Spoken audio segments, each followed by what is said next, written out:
Hey there, welcome back to the Oz Shift podcast. Today's guest is Anna Lozano. Now, Anna is a person that has an amazing heart, an amazing flow of life. And one of the most important things that she focuses on is what energy you put out into the world. Like, honestly, from a branding standpoint, as a human standpoint, what permeates out of your soul, because that's the most important thing that needs to go into the world so the world can give you back something great. Could be a better love story, could be more joy in life, could be more money. There's multiple things it could be, but unless you actually let it out, well, you don't get a chance to see what could come back to you. So we're going to talk today about how to let that out. You're going to find out about her story coming from Poland and her dad, and like in the middle of the day, like the night, driving and riding his bike in freezing cold Canada weather to go make money and like build this crazy cool life and business, and how that framed for her perspective of what effort is and how to work hard, but also how not to overwork, how to be able to find out what your own personal groove is and really find a way between the dance of life, maybe entrepreneurship or career, that gives you a beautiful experience of your life. So without further ado,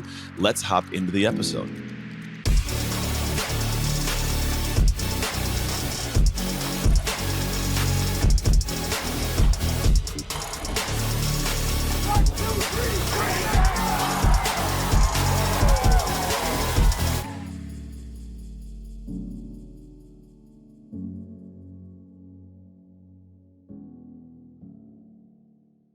Hey, welcome back to the show. We're going to dive in more so into if you're a human being that has what's called a personal brand, or you have a company brand and you have a business you're trying to create and kind of flow through. I think there's a couple ways we can look at that. And I know that one of them has to do with how you feel, how you flow, how you operate. And today's guest is going to kind of talk us through what she's been passionate about lately, which is that. And so without further ado, welcome Anna Lozano. How are you? Oh gosh, so excited to be here. And I love your voice. It is so soothing, but yet so activated. So pumped to be here. A weird one. I think it's seasoned in like 2 or 3 years ago, and I've been debating on doing like meditations. Seriously? It was like, how should you? Yeah, right. So like, come take a breather. Go ahead and lay your hands in your lap, like something like that. I'm gonna do because I have this guided meditation. I do. I'm gonna do it. I don't know when. I have actually on my list of things to add for a new thing we're putting out, which it's good. It's a new brand, so we'll talk about this today. But anyways, here's a quick cool thing. I saw yesterday on my Instagram, I was tagged in something. I go, this is the first time maybe I've seen someone go, I'm excited for the podcast tomorrow. I'm like, oh, that's cool. I'm excited for it too. So it's going to be a fun your energy already feels great, which is awesome. So let's dive in. I got one question I always open every episode with. The question is this. I'm walking around town. I sit down next to this beautiful woman, happens to be you. I don't know you. You, for some reason, feel compelled to turn and start talking to me. In your opinion, why should I listen to you? Woo, that is good. Well, here's what comes out naturally. We're all energy. And so in that moment, my inspiration to speak to you is clearly because I felt your energy. And the fact that you turn around and we make eye contact, you must have felt my energy. And in that very moment, we become an energetic match for an authentic, activated conversation, which seems like right now as well. Yeah, there you go. Hopefully it's not somewhere my wife's like, why are you talking to that lady? Did you catch an eyes and stuff? What's going on out there, honey? No. I know what you're talking about, though, because there are some times I see it on the airplane. Matter of fact, I had a speech a couple of days ago. I'm on the airplane. Some guy, I keep looking up and like there's eyeball daggers in me. I'm like, what's going on? And I look and I go to the bathroom and I come back and he goes, hey, are you Anthony Trucks? I know this is very weird to have an aisle 27 of the Southwest plane, but yes, I am. He goes, oh, your book's my next one to read. I go, that's cool. So like there's an energetic exchange in that manner of just the eyeballs and the interaction. So it was kind of cool. I'm not going to lie. I was like, oh, somebody knows me. Right, exactly. Or imagine if you're sitting on that airplane, you're, hands crossed, cold energy, likely someone will not approach you because your energy's closed off, right? And so it's natural instinct, human instinct to feel it. Yeah. It's also one of those things where and this is the first time I've been seen somewhere. There are times where I'm glad that when this person interacted with me, that I was who I actually am. Some days I have bad days, but like I was in a joyous mood. So like he also got to see me before that. Like he sat a row in front. I was helping people and doing like my typical human is. And so I think he probably felt compelled because he goes, it's a genuine guy. Like he actually is who I saw on Instagram or who I saw the video of, which is probably why he felt compelled to speak. But if he probably saw me being all grumpy and rude like that, yeah, he's not going to talk to me. Exactly. So let's expand into this more, because I think there is the aspect of a brand that's, we'll call it a company brand, or a personal brand for a company. But I want to enter into the conversation with the human brand. Like everybody has a brand. My son who's 13, I could say he has kind of a brand of who he is, right? Yeah. How should somebody approach the thought process of like how they're first seeing themselves and their expression to the world? Yeah, such a good conversation. And especially since 2020, I mean, there's been so many brands that have been created, especially in the online space. Like, it is a saturated place out there. And so more and more we're being called to step into our most authentic self and show up unapologetically and really be in our fullest expression, because that right there is the energy of the brand. And if you're trying to be like someone else, or, that competitors that's doing something very similar, well, there's going to be a mismatch, and likely you're not going to magnetize those clients towards you that are meant to be in your world, because you're pretending to be someone else. And so it's really cool, because now we just get to be ourselves, and we're actually being called to be ourselves and scale brands in that way. It's such a cool time. What stifles that, though? Because there are a lot of people. So first we use the words. So I try to go from my mentality of, like, I grew up in, East San Francisco Bay, blue collar, like, what are you talking about? Be authentic, bro. Like that kind of mentality. Having been through my life now and experience, like, I totally understand from my perspective what it is. I'd love you to share what do you think, talking in layman's terms, what does it mean to operate in your full authentic self, to be fully expressed in your own words? And then what do you think stifles that for people? Yeah. Well, and it's at the core, like, what makes you you? And I share a very similar story. I always say I'm like Anna from the block. Like, I grew up in East London, Ontario, Canada. And, I hid that for a very long time. I remember so vividly in grade 6 when, brands like Guess brand and other clothing brands started popping up. And here I was shopping at Goodwill at the used clothing stores. And so I started to suppress who I was to fit in. And so I think this is this transition, and it hasn't happened overnight. I mean, I remember launching into the entrepreneurial space 13 years ago. And there was a persona of who I was. And sometimes I was that person behind closed doors, and sometimes I wasn't. But more and more today, we are being called to just show up who we are, because that is what people are feeling. Like, there's this huge shift where we are leading with our feelings and our intuition. And we know, like, are you bullshitting, or is that authentically you? We can feel it. I think we can. I think the more we've watched TV and television, the more I can understand. And even in real time, like real person in front of me, I can guess, like, I met a guy yesterday there was something behind his eyes. And I can't tell you it wasn't bad or good. It was just something that was not being allowed to be shown to me. Yeah. And it's okay. I don't feel bad about it, right? But you can tell. I think that kind of aspect does grow. And while we're talking about professional brands, I think that is a thing where, like, there could be, take it away from the idea of a brand as a company. You as a human have your own brand. Like, the people we interact with, the mailman has his own brand of how he shows up and if he's joyous and smiley. But you're right. People can be hiding that. Why do people hide it? Like, what is the thing? Why do they not feel comfortable, like, expressing fully who they are? Well, it's a safety mechanism, right? It keeps us safe and secure. And oftentimes we create this bubble of protection, because we've been hurt in the past, or maybe we've been judged in the past. And so, even looking at my own personal brand, well, I am a mom, and I am an entrepreneur, and I am a wife, and the more I can bring the ands into my personal brand, the more I will connect with my audience, and the more that I can show my vulnerability. Because, I mean, you say this all the time, it's our humanism, right? Like, it's not being on a pedestal and having perfect days. It's embracing the human aspect of us that comes with ups and downs, that comes with triggers. And sometimes we have great days, like you showed up on the airplane yesterday, and sometimes we don't. And so if we can show up in that way, then our audience can relate to us, because we're human, right? And saying, like, oh, she has a bad day and this is how she worked through it. Okay, I'm going to use that in my life next time. I think that might be one of the key things you're landing on there. So I've noticed people are they're more drawn to the very, like, transparent, authentic stuff. Even, it's interesting, even from, like, a social standpoint, people want less and less of the polished, perfect, amazing videos, to where, like, they notice when somebody has, like, a nice camera, like, that's a nice camera. That means that the majority of what you're seeing isn't that, which is good, because that's just a flow. But then I think whenever you have such a disconnect from humanity, as much as we're connected, I think we're somewhat disconnected from ourselves, from people. So you do kind of yearn for that. And then you do desire to have people be very, very transparently them. And I've noticed that over the years, the idea went from, like, this is me polished and perfect on social. Look how happy I am. And that gets to a point where I go, man, maybe I'm less than this person. I don't feel as good. And then you start seeing the chinks in the armor and you go, oh, they're human. I like them more. Why, I guess maybe, do you know, psychologically, why is that a draw for us? Why do we like to see people, we'll start showing the flaws in their amazingness? Yeah. And I think it's that relatability aspect, right? I mean, even looking at since 2020, we, take lockdown into consideration. We were Yeah. not around people.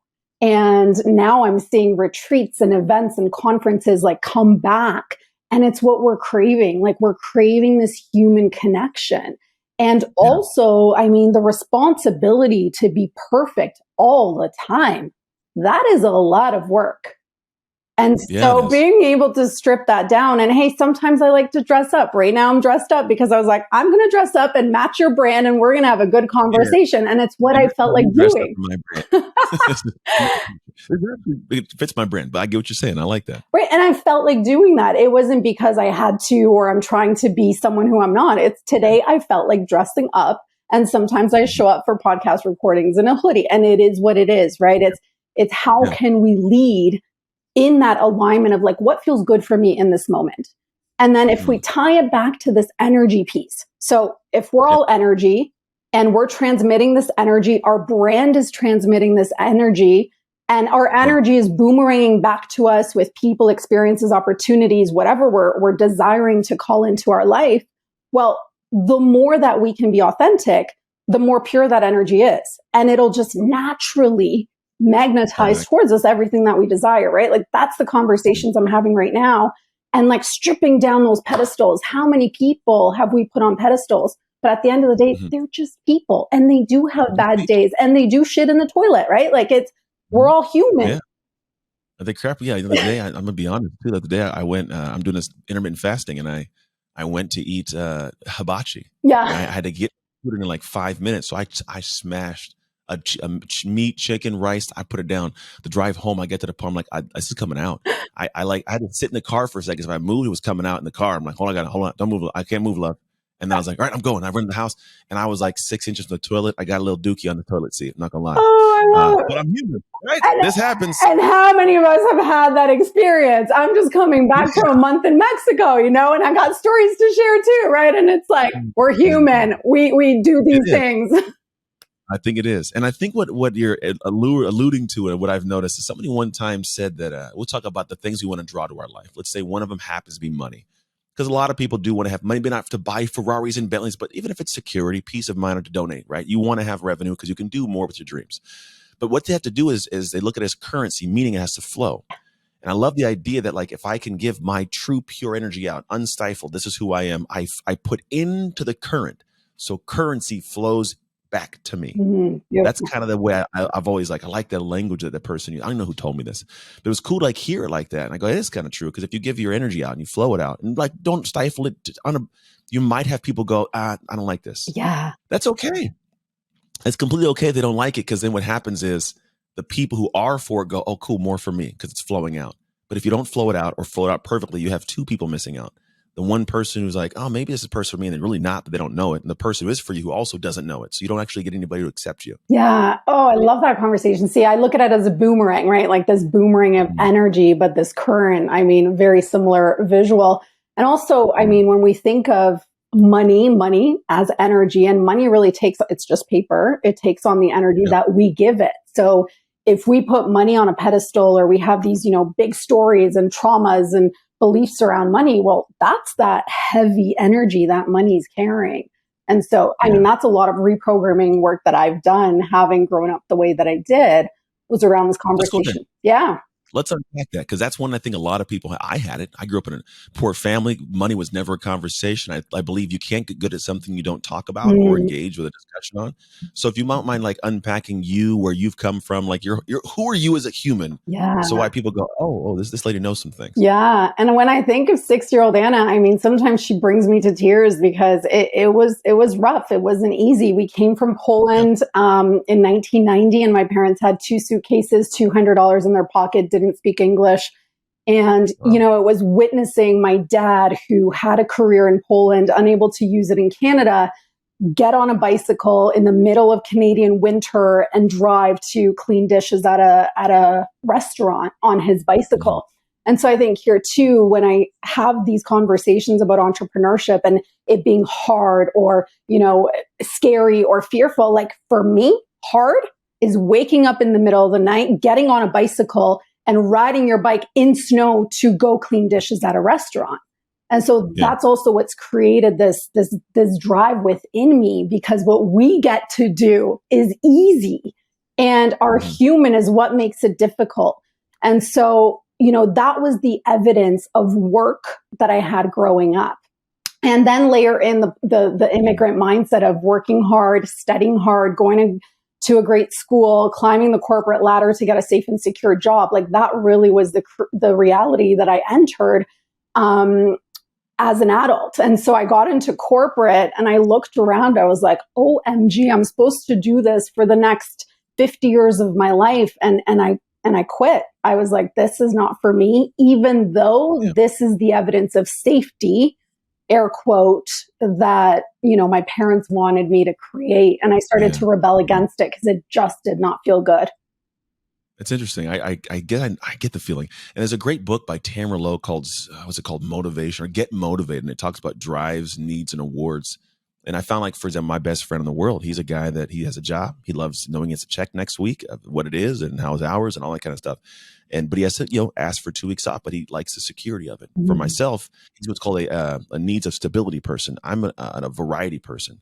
I need variety. If I don't have variety, it drives me. The thought of me knowing what I'm doing next week that I have to do because it's my job and I can't tell my wife I can go, makes me want to throw up in my mouth. Yeah, same. But it's the same for him. But I also don't know what I'm making next month. Like I know what I'm bringing in for most, but I don't know for sure what's coming in. I might all of a sudden make 100,000. I might make 50,000. Who knows? But my wife's like, we live in a way that's way below, so we're good. Exactly. Right? But the idea of that for him makes him want to throw open his mouth. And so that separation is interesting. So it sounds like your parents are like stability. You're like, nah, I need variety. Exactly. And so, I'm so grateful for the upbringing because it made me who I am, that drive, that perseverance, that tenacity. But it was like, I am a rebel of the status quo. It just does not suit my personality. And I just went for it early on. I like that. Yeah. And you made your own brand. So what would the brand be of you back then compared to what that brand is now? Oh, the human. So natural, self-proclaimed hustler, overworker, doer, self-motivator. Yeah, I've never needed someone to tell me what to do or how to do it. I just figured it out. But this is where the transition has happened probably about 6 years ago when I dove into motherhood. Is I could just work nonstop. And even if it was almost going to kill me, I could continue working. And so also shifting from this, like I have a natural, masculine energy that is energetic, that is activating. But it's like, what does this feminine conversation look like? Like, how do I balance these two energies within me, this empowered masculine and this divine feminine, bringing it back into coherence, into alignment? And it's conversations that I have with men. It's conversations that I have with women. And it's like, I felt this calling as I became a mom to really rebalance those energies, because I had been so much in the doing and the structure and the working that even though I achieved success on paper, when I got there was no celebration. It was already on to the next goal, on to the next thing. And so then, sitting back and saying, like, what is this all for? Like, let's infuse that joy, that pleasure, that freedom into this experience, because we bring what we know, working a 9-to-5 job, etc. We bring that work ethic into entrepreneurship. And sometimes it could be that much better. It doesn't marry. Yeah. Because you can't turn it off when you have a business of your own. And for the last, easily, let's see, 2008, 14 years, last 14 years, I've never turned off. It's like I've never turned business off. Yeah. I've managed it and understand exactly how to kind of quell it for a day and not stress on it. Yeah. But there's always some thought of like, is there an email I got to handle? And I almost have normalized to it, right? Yeah. But within that, it's a ton of freedom. I do have barriers and boundaries I set to keep it. But I get what you're saying of like you. And now here's the thing. Also, I have not done that well. And it did end my marriage. And I did make it all crazy before I ended up like remarrying my ex-wife later. But a lot of it was tied to my inability to manage that. And so I think a lot of people do that. How do you find you have found a solution? Because if that was what you were doing there, you're obviously not doing it now. Mm-hmm. How did you navigate the energetic flow? Yeah, I was kind of quote unquote forced into it, which is not that feminine word, but it's like, because when I became a mom, now I have this little one that is 100% dependent on me. And so I could no longer do things the way that I knew how to do them. I couldn't work those hours that I used to work. I couldn't constantly show up and launch and sell. And so that's when it was really uncomfortable. But for me, it was sitting back and saying like, okay, well, so what does this next chapter of success look and feel like? Because my capacity is much lower now. And so my girls are now 5 and 7. It's been a work through, but I feel like I've reached this place where it's all alignment led. And opportunities are coming all the time, but if it doesn't feel good, if it's not in alignment, I am no longer saying yes just to say yes, or to people please, or because I should, or it's going to move my business forward or move the needle, like none of that. And so that's one piece of energetics of like, what feels in alignment? What is that next move? And it doesn't have to be all at the same time, which I'm also the queen of doing. Yeah, no, I get it. I call it to commit to the season. So you're in like a season of mom. I call mine season of dad. Yeah. Which I'm in the back end. I got a son who's 18 in college. He's finishing his freshman year pretty soon. I got twins that are 13. They're in 7th, going to 8th grade next year before high school. But for me, it's like I'm going to be president for at least the next 5 years. That doesn't mean that my business doesn't grow and I don't do things. It just means there's a cap on when and where I do it. And the whole everything all at once, I used to do that. I used to be in the morning, do my thing, wife take the kids to school, get the kids from school, come back. Anywhere I could pull my laptop out, it was out. I'm at practice, I'm at a game, it's out. I can sit there and be my phone and stuff. And now it's like I'll forget where my laptop's at once I turn it off and go get the kids. I'm like, where did I leave it? Because I forgot it. I'm not even opening it anymore. But that allows me to do a couple things, which probably is some you do now. Is like because I'm in that season and I can say no to things. I can say no to the back half of the day. I'm like, no, I'm not going to work the back half of the day. I'm work the front half. I'm going to kill it in the front half. I'm going to hang out with you, do my stuff. Back half, I'm dead. And that's great because the thing that I want to get done for the world, only I'm waiting for. Nobody else is waiting for it. And I think when you can get that, it makes it easier. And it feels good. And then you have that spaciousness to allow other things to come through that may be better than, us sitting down and doing the work at the computer thinking that this is what we have to do. And so it's like, how can I lead more in alignment with every single thing that I do? Because pulling up the laptop when you're supposed to be present with them, enjoying that moment at practice, our minds as entrepreneurs are out there oftentimes. And so bringing in that mindfulness piece of like being fully in the present moment, gosh, there's so much magic in that. I agree. And I think there's also a realization of somebody's listening to this right now and you go, I'm not doing that. I should feel better. No, it's based on your determination of success is supposed to be, what your personal scale is. There are some people, and I heard a story by Alex Hormozy. He's a great marketer, a great mind. And he talks about how for like 2 years, he's like, I didn't have any friends. It was just me and my wife. We worked. That was it. We just worked and we ate food and we worked. And like, that's his pocket. That's what I call dark work window. That's when he was working and doing all of the stuff to emerge and be as amazing as he is, even more so than he was. But there's nothing wrong with that if that's what you choose to do. So I think it's a matter of choosing. How do you think someone can go about choosing? Because they could be hearing this and go, I should do this and I should do this. I think even the shoulds become comparisons are improper. How can someone find out and dig in and go like, this is what my thing should be, regardless of the rest of the world? Yeah, I love it. And I mean, there's so many perspectives. There's so many opinions out there. And it's like, we have this internal compass called our intuition. And I mean, for me, my body speaks to me. So when I am out of alignment or saying yes to things that I shouldn't or doing because I should, it's like, I feel it. I feel upper chest, upper back pressure. And it's like my signal of you're out of alignment and you're doing this for not the right reasons. And so we always want to take that guilt or that judgment of what is now out of the equation because it just is. And so right now, if you are feeling out of alignment, well, that's your first step is that awareness to say, okay, well, what am I going to do differently? And we all have that choice. And this is why we become entrepreneurs, to have more choice. And and like you and I can't tell them what's out of alignment. You simply know. And so choose something differently. I agree. When my body talks to me, sometimes it smells too. I had to say it. I couldn't. I had to fart into my head. I got a fart joke, man. It's so your bad. Humanness. It's all good. Man, my brain sometimes goes wonky. But no, I do agree. My wife, she gets nervous. It's in her shoulders, her front anterior deltoids. I have to massage those and like her upper pectorals. For me, I think mine is like my upper back. But I have like ribs that pop out. And it's funny as it happens when not even always stress is going on. Just my mind is spinning on something and I'm not relaxing and just letting the idea go. It could be somewhere like an email, or I got to work on, some weird house task. And like it's an open loop. And as opposed to being like, it's okay if it's not handled right now, my body goes, I got to hold on to this till it's completely done. And then it holds on and it pockets it places and I feel it. Yes. So I definitely understand what you're talking about. But I know also there are certain things that my body goes, I want to go do that.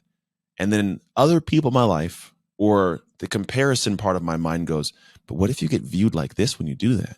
What if someone doesn't approve of it? What if it's awkward and weird? Like, and your brain, you have to sometimes battle that to Yeah. stay on track with what fits right for you. And it might mean an opposition of like your wife or your husband or your friends. Doesn't mean you hate them or you don't love them, but you may have to say, look, I love you, but I need you to either support me or not give me feedback on this. One of the two. But let Yeah. me stay in this pocket for a little bit. Yeah, and it happens all the time. And again, this is the journey that we signed up for, right? And Mhm. in the end, we know, like, is this ego driven, or is this like really my next move? And you just know, and you have to go for it, right? So it's also for us to Mhm. determine. And the other conversation I'm having recently, kind of around this subject, is anxiety versus excitement. When we look at it, very similar frequencies and Yes. energies and how they feel in our body. And it's becoming aware of, which one is it? Because it is Mhm. good to be in that energy. Like right now, I was excited and nervous. Like we can't forget about the ands coming onto this Yeah. interview. We're new friends. We've never had a conversation. How Yeah. am I going to add the most value to your audience, right? Like all these things coming through, but then I leaned into the excitement. I put music on. I got my woo-woo spray Yeah. going, Yeah. like we prepare ourselves and allow then that excitement energy to drive us. Mhm. So Yeah. I think it's a good way of framing it, because I play professional sports, and so you always say like the fear in it. It's like, I don't say the fear of it. The nerves are good yeah, if you use them properly, right? exactly. That's the thing. It's the nerve, and I think the nerves are the way that we go, oh, this is important to us. Mm, And there's nothing wrong with admitting that. My son, he's 13, and I still have a battle with him of like, take this serious. So what he likes to do is when things get intense, or like there's a real serious situation or something that's going to be important, he likes to release the pressure by like making a joke and laughing almost too much. I get the little bit of it, but I go, no, son, I need you to lock into this on this situation. Bring your most like intense self. It's okay to bring the intense self to this, and you can tell he gets nervous. It's nervous. That's totally cool. To be honest, I think I've heard it from Russell Brunson. I think one time he said nerves and that whole anxious and excitement is a very similar feeling. Tell yourself, I'm excited about this. I'm excited about this. I'm excited about. Subconsciously program yourself. So I tell him, like, son, wouldn't it be great to go out there in this game you're about to play and like make an amazing play? Yeah. What are you worried about? What if I drop it? So you're going to give all your mental energy to the bad part, right? The anxiety ridden stuff. But what if you go and catch the ball? What if you make that play? There's a guy in the Super Bowl that pictured getting a fumble and running it back for a touchdown, and he did it in the game. He's like, I visualized that before, because it was probably the same thing. I'm going to see this. And I said, frame it as excitement. yeah. It's going to be great. It's going to be cool.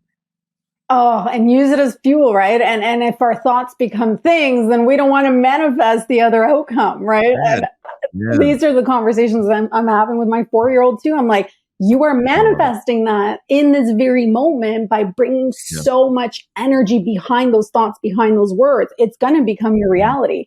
And see, I mean, we catch ourselves all the time, right? And I think this is the piece of being so aware with everything that is happening, with the thoughts, with the words, with the feelings, because it is literally creating our next moments. And so by future tripping or living in the past, I mean, it's not serving any of us. No. And it does. Like I talk about, so I did a half Ironman with my wife, and I was riding, I was killing the bike, and I'm like, I'm passing 4, 5, 6 people. I'm riding. And all of a sudden, like I feel the bike going towards a fence, like leaning, and I go, what's going on? And I look at the fence, and I'm like, don't hit the fence. But I'm looking at the fence. I'm like, don't hit the fence. And I hit the fence. It was a slow, to this day, I still go, how did you even do that? You were like 6 feet away from it, man. All you do is like turn the thing. I didn't do it, but I was focused on it, because the focused, I get drifted into that. And I think people do that unintentionally, even knowing what's going on.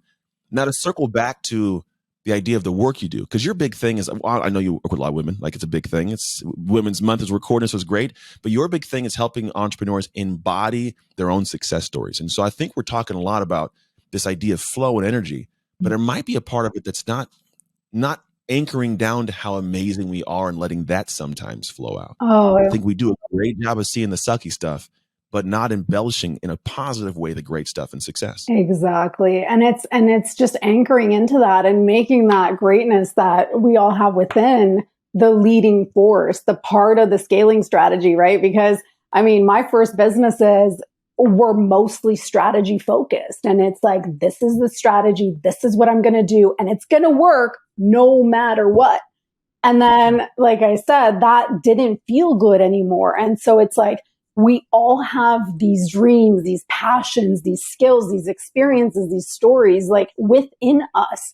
And so tying it back to the brand conversation, that's what makes a spectacular brand, an unforgettable brand, is bringing all of that to the forefront. We might think it's, nerdy or silly or whatever label we've placed on it, but it's actually what makes us unique.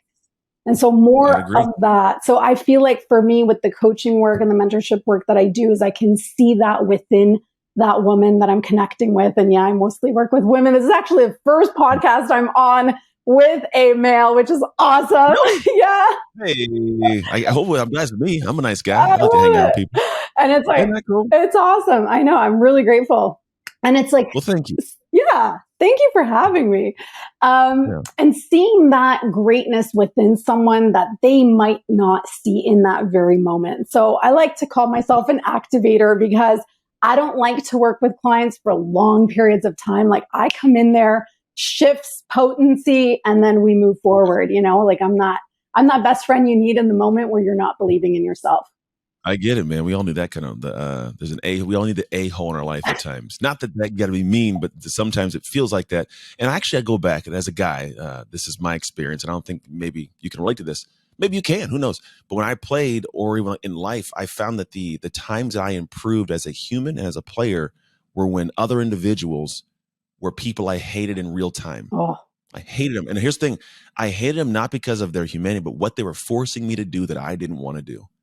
God, why do I got to get up early? Why I got to get my homework stuff in early? Why do I got to eat this? Why do I got to lift hard? It's so hard. But then in hindsight, I go, oh, wow, I am who I am now in the capability to handle my life because of the muscles they made me build. Exactly. They were a-holes in the time, but they were the a-holes I needed to be able to be smooth now in what I do. Exactly. And it's so funny because it still happens to this day. Like a month ago, I worked with a health coach and did a 7-day liver cleanse.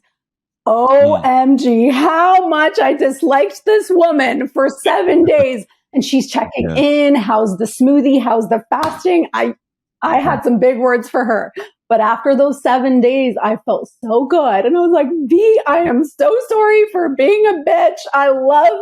I feel so good. I love you. Thank you for introducing me to this cleanse. Like that. We got to do that sometimes. Sometimes you have to go through it and just, power your way through it. Then later on, pick your head up for air. How do you think that is something that is unique to women too? Because maybe it's not. Maybe I'm just thinking that. But I think there is something that goes on the lines of for my wife, for example, she's not a big fan of always being challenged. But then I know in her life, there's certain places that she almost puts herself in the position of doing it, but she walls the rest of the world off. Like, so for example, she's a coach. Her coach can push her, but I can't do it. Right. If I do it, she gets and I'm like, yeah, maybe it's because I'm her husband, but I do know there's a place where, like, guys, we almost always do it. Like my son, there's always bantering back and forth everywhere in life. We're always getting poked by people. So I go, oh, well, my wife is not a guy. I can't talk to her and do the same kind of just like it. Is there a different space where that energy needs to be managed for women in terms of like how people interact with them or how they interact with other women? Oh, well, I love it. But let me disclaim here that if my husband tells me what to do, it's the same conversation. Yeah. So it's like, but I just know, through evidence, right? Like every single time I've been pushed to an edge, or I worked through something that maybe I didn't want to in that moment because it felt hard or scary. I just know every single time I did, there was growth on the other side. I'll give you an example. Like we were in the process of selling our product-based company.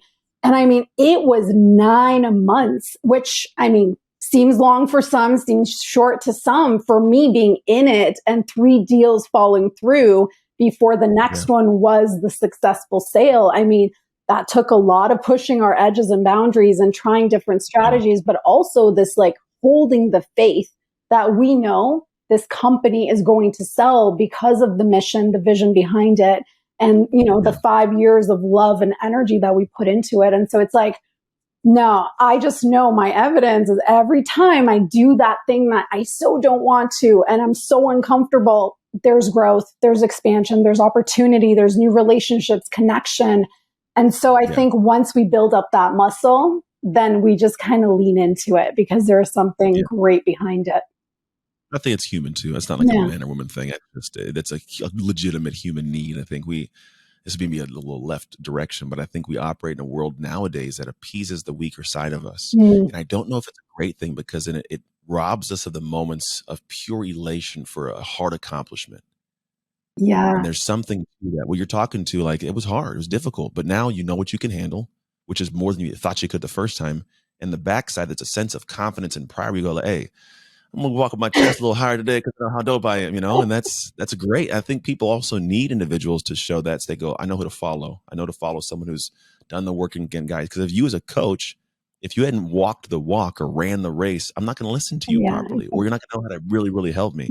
So having run it and have the kind of confidence, I think it serves at a higher level too. So it's our duty, if we want to serve, to do hard things. Exactly. And also looking for those things. I mean, right now, that hard thing for me is cold plunging. So like I said, we live in Kelowna, and it's like, it's such a mindset piece right there. Right? You do it every day? My son and I have a morning routine. Oh, yes. Yes. And I mean, I'm hearing the buzz online that it's not good for women and their adrenals. And I was like, you know what? It feels so good. And after those 4 minutes in freezing cold water, like, I can take on anything, because that is likely the hardest thing that I'm going to do that day. Yeah. We started doing that intentionally. My youngest son. So we do. My oldest son, I was difficult with, like, it was hard, but he goes, Dad, you should have been harder on me. So I go, great, I'm gonna do it to your little brother. So I'm a little harder on him, but we do this morning routine every day. He gets himself up now. He wakes up. He's like, today I was tired, Dad, but I got up still. I don't know if I was going to, but I'm like, I'm glad you did. It's him. It's doing the pride. Anyways, we do a hike to the top of a hill. We do a circle around. We can see like 10 miles around. We do what we're grateful for. We pray on it, come back down. 2-minute cold plunge, 48-degree water. Then we do a meditation and close the day off. But it's like, it sucks. It doesn't get easier. We only do 2 minutes, but it doesn't get easy. And the intention of that is it's not like I'm not doing it because the brain drops out this thing and then the brown fats. No, I want it to be hard. Exactly. I want him to adhere to a hard thing, because that hard thing will become something where he pulls on it later. And then when a hard moment prompts up or some situation, it's him and somebody else to doing it. Like, he's going to go like, I got this. That kid may shut down, but not him.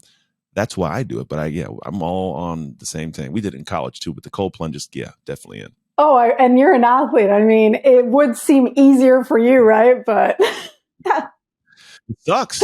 It's last time I did it, I went shoulders down. I feel like someone was like grabbing my neck for like 2 minutes. It sucks, but I don't know. I haven't heard the things of being bad for women. I mean, I haven't looked that much into the science. I just know that I did it when I was in college. It's great for recovery and anti-inflammation. Yeah. But then I also go like, I'm going to do it because it's hard. So I bought a whole $4,000 cold plunge thing that we have on the side of the house. And when it's cold enough, we do our pool in the backyard.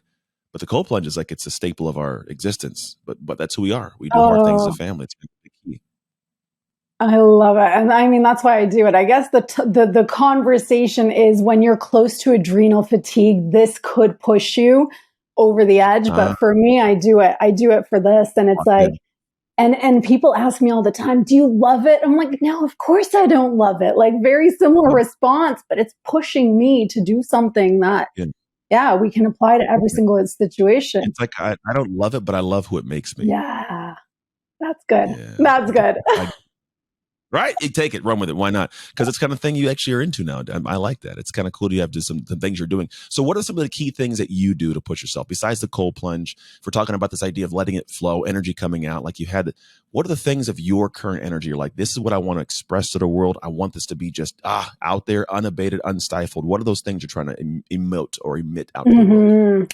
Yeah, I want to bring this conversation of energy to the forefront. Like, so many of us women have been building businesses and scaling businesses and showing up in this evidence of success that society has deemed like, you got to work like a man. You need to, there's only one woman at the top, and you got to put your pantsuit on, and you got to do, all the things that intuitively you don't want to do in that moment. And so for me, it's like, I call it a coming home. It's like, how can we rebalance these incredible energies within us? Because we need both. Women need both and men need both. So like for you, it's like, how can you soften more? How can you, lean more into the trust? How can you rest more if that's currently not what you're doing? And for me, it's reshifting all that. And then bring that to my marriage as well. For so long, I was in this masculine energy at home, and having that raw, real, authentic conversation with my husband is saying, I'm in this masculine energy in my business. All I want at home and all I want in the bedroom is to be surrendered and to be in my feminine and to be taken care of. And so because I was in this masculine energy, for him, it was like, well, this is who she is. And until that conversation happened, he didn't know what I wanted. And actually, I didn't know what I wanted until I knew what I wanted. I just knew that I wanted to be in this other energy at home, which has been incredible, and raising two daughters. So it's been a really cool reshift. Yeah. It's like, well, first, my wife needs to hear that because it'd be good for her to hear that. She's very similar to that. She's like type A, got her thing going on. But there is part of it I've noticed, and maybe this is, I think there is something that when a woman operates in her masculine, and if a guy is not masculine enough to handle it, what happens is he starts to play into the feminine to like appease or like just to quell the space. And then I think it ends up being less attractive to the woman. 100%. Yes. I need to pick up, boss. Can you not buckle down? Like, hey, we need to just fight me on this, kind of thing. And so like that, it becomes a dance. And I've learned it with my wife. There's spaces where like I should do her thing, but there's also times I'm like, hey, you just calm down. Like I got this covered. And like, she's like, oh, you could see her melt. Like, all right, okay. Yeah. She does it sometimes reluctantly, but when she does, like, oh, okay, I got it. But it is a dance. And I think you have to navigate that and have that conversation for sure. But it also gives me peace knowing that she has that side of her because we're a unit. And if the family needs something dialed in or done, she locks in. And it's awesome to watch also. Yeah. And that's all it is. It's a conversation. And it's like, especially after kids, we're coming back to self, and these conversations are so important because who we were pre-kids as a couple and who we are after kids as a couple, it's different. And so, yeah, for us, this rebalancing has been important. And, even tying that into money, like I love to make money, but I don't like to take care of the finances and do the taxes and, and so he wheels me back in and provides that structure and that safety and security. And also like, hey, you need to tone it down on the Amex this month, Yeah. That's good. I like it. My wife does all of that. I usually we have a structure. I'm like, all right, I'm just going to make sure everything that we need is where it goes. And the rest of them just do. I'm putting savings and play with it and buy weird stuff. Yeah. I'm the I got more Amazon boxes than we need. That's funny. Oh, it's part of life. I've loved this conversation. It's been like seriously enjoyable, fun. I think there's some lightness to you that's beautiful for the world to keep kind of flowing into. First off, two questions. First one's going to be, where can I send people to get more information about you, to follow in your work, to possibly work with you? Oh, I love that. Thank you. So my website is annalozano.com. And then I'm mostly hanging out on Instagram _Anna Lozano. I like it. I'm the same. Instagram's my place to be. Last question, final one, answered however you'd like. What promise did God make to the world or the creator make to the world when they created you? Oh, yeah. She's a badass. She's a rebel. She's an activator. And we all have this light, this sparkle within us, whatever it is for you, for me, for us, shine it, because we're here once, we're here for a short period of time. And it's time to bring this light to the forefront. I like it. Shine your light, people, because, well, we all have lights to shine. And it would suck to go to the end of your days never knowing how bright it could be. So make sure you guys go and follow her _Anna Lozano at Instagram, AnnaLozano.com. But also, here's the thing. If something here resonated at a deeper level, I'd love you to actually apply that. Go research it, plug it in, just express yourself. That may be it. Go have a conversation with somebody and be you transparently. If you know someone who needs to listen to this episode, share it with them directly. Copy the link, send it off, or just post it somewhere so the world can see it. You never know who scrolls, finds it, and goes. Shoot, some guy, some in an airplane. I'm sure somebody shared something random with him, but you never know how it gets somewhere. So go and place that stuff. Outside of that, as always, make the most of your awe shift moments so you can make shift happen. It's Anthony Trucks and Anna Lozano signing off. Hey, thank you for tuning into the Shift podcast. I pray that we gave something amazing to your life. And if you found this episode served you in some way, I would love you could share it with people you know, people you love, as well as your community, because you never know who needs that simple little seed that can grow into something amazing for their life. And the actual training doesn't stop here. If you want your free copy of the show notes sent to you after every episode so you can get the major points consolidated down, simply go to textanthony.com and message the word notes. Till next time, make shift happen.